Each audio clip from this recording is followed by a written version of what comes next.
എന്നോട് ഇതിങ്ങനെ ഉണ്ടാക്കാൻ പറഞ്ഞ എലിയൊക്കെ എവിടെ, എലിയ തണ്ടൊക്കെ എവിടെ പറഞ്ഞു, കച്ചറയിൽ ഇട്ടു എന്ന് പറഞ്ഞു. അറബിയിൽ അവൾ പറഞ്ഞപ്പോൾ ഞാൻ ഇംഗ്ലീഷിലായിട്ട് തിരിച്ചിക്കായിട്ട് അങ്ങനെ പറഞ്ഞു. ഇവള് കച്ചറയിൽ തപ്പി ഇതിൽ നിന്ന് കിട്ടി കുറേ എല്ലാം അങ്ങോട്ട് അതൊന്ന് പൊട്ടിച്ചെടുത്തു. തിന്നണ സാധനം കളഞ്ഞു എന്നും പറഞ്ഞ് അവള് വഴക്കുണ്ടാക്കി. അപ്പം നമ്മുടെ വിചാരം എന്താ, നമ്മൾ തിന്നണ സാധനം അവർ കളയുക, അവർ കളയണ സാധനം നമ്മൾ തിന്നുക, അങ്ങനെയാണ് കേട്ടോ. അപ്പം ഈ ഇല അങ്ങോട്ട് കുറേ അവൾ പൊട്ടിച്ചങ്ങോട്ട് എടുത്തിട്ട് കഴുകി തന്നിട്ട് അരി ഇങ്ങനെ കാണിച്ചു തന്നു. നൈസായിട്ട് അരി എന്ന് പറഞ്ഞു. ഞാനതങ്ങനെ അരിഞ്ഞ് വെച്ചിട്ട് പറഞ്ഞു മിക്സി എടുക്കുക എന്ന് പറഞ്ഞു. മിക്സി എടുത്ത് കൊടുത്തു, അതിലിട്ടു, അതിലങ്ങോട്ട് അട്ടിച്ചു. ഈ ഇല അരിഞ്ഞിട്ടിട്ട് അങ്ങനെ അടിച്ചങ്ങോട്ട് കുറുകുറുന്നായി. ഒരു പാത്രത്തിൽ ഒഴിച്ച് അടപ്പത്ത് വയ്ക്കാൻ പറഞ്ഞു. പാത്രത്തിൽ ഒഴിച്ച് അടപ്പത്ത് കൈ കൊണ്ട് അന്യം കാണിച്ചു. അതുപോലെ തന്നെ പാത്രത്തിൽ ഒഴിച്ച് അടപ്പത്ത് വെച്ചു. അടപ്പത്ത് വെച്ചിട്ട് ഇളക്കിക്കൊണ്ട് നിൽക്കണം എന്ന് പറഞ്ഞു. ഇളക്കിക്കൊണ്ട് നിന്നു. അതിലൊരു കഷ്ണം തക്കാളിയും ഒരു കഷ്ണം സവാളയും അരിഞ്ഞിട്ടു വിട്ടാൽ.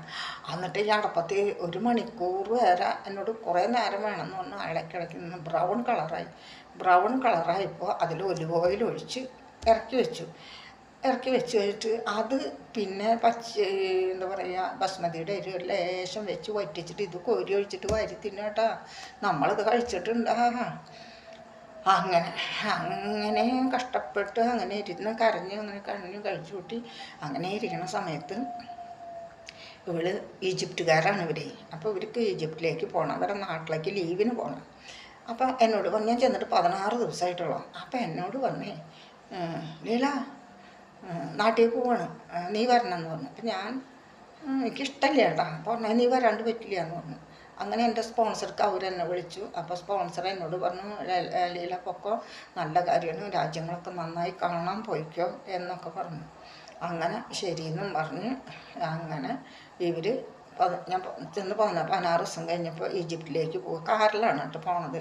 അപ്പോൾ കാറ് വഴി ഇങ്ങനെ പോകുമ്പോൾ ഞങ്ങൾ അവിടെ നിന്ന് കയറിയിട്ട് ആദ്യം ചെല്ലണത് സൗദിയിലത്തെ ദമാമിൽ രാത്രി ദമാമിലെത്തി. അവിടെ ഒരു റൂം വാടകയ്ക്ക് എടുത്തു. അവർ നല്ല ഭക്ഷണമൊക്കെ കഴിക്കുക. എനിക്കൊരു ഗ്ലാസ് കാപ്പി അല്ലെങ്കിൽ അവർ കഴിച്ചതിൻ്റെ ബാക്കി ഇത്തിരി തരും. അത് കഴിക്കട്ടോ. അത് കഴിച്ച് ഈ കുട്ടീനെ മടിയിൽ ഉറങ്ങിയാലും ഞാൻ കിടക്കാനും പാടില്ല, ഉറങ്ങാനും പാടില്ല. അങ്ങനെ പിറ്റേ ദിവസം നേരം വിളിച്ചാകുമ്പോൾ എണീക്കുക, പിന്നെ വണ്ടിയിൽ കയറണു, പിന്നെ വണ്ടിയിലിരിക്കണു, കുട്ടീനെ മടിയിൽ വയ്ക്കണു. ഞാൻ ഉറക്കം തോന്നുമ്പോൾ എന്നെ പിടിച്ച് തല്ലണു. അങ്ങനെ മരുഭൂമി കൂടെ വണ്ടി ഇങ്ങനെ പോയി പിന്നെ ചെല്ലണത് റിയാദിൽ ചെന്നു. അവിടെ ഒരു ദിവസം തങ്ങി. അപ്പോൾ ചെല്ലുന്നിടത്തൊക്കെ പാസ്പോർട്ടിൽ സീൽ വയ്ക്കും. അവിടെ ഒരു ദിവസം തങ്ങി. അവിടെ ഒരു ദിവസം നിന്നു. പിറ്റേ ദിവസവും അവിടെ നിന്ന് പുറപ്പെട്ടു. പിന്നെ ബഹ്റൈനിൽ ചെന്ന് പിറ്റേ ദിവസം രാത്രി അവിടെ ചെന്ന് അവിടെയും ഒരു ദിവസം